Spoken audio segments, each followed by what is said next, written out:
Dalawang dayuhan ang nabiktima ng salisig gang sa magkaibang branch ng isang fast food chain sa May Makati.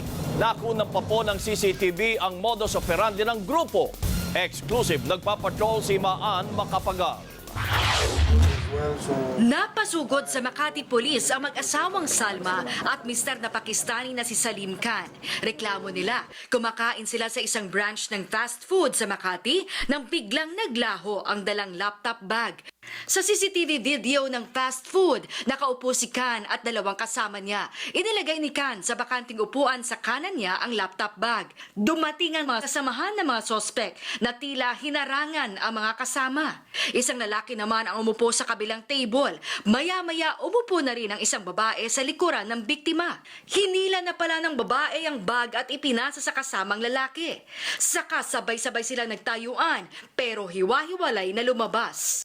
Yung babae na una, tapos sumusunod yung tatlo.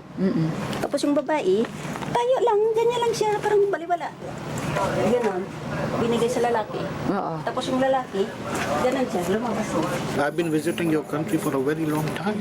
This has never happened. Pinaghahanap na ng mga pulis ang mga sospek. Kalaboso naman ang dalawang ito na nambiktima ng isang Chinese national sa ibang branch ng kaparehong fast food.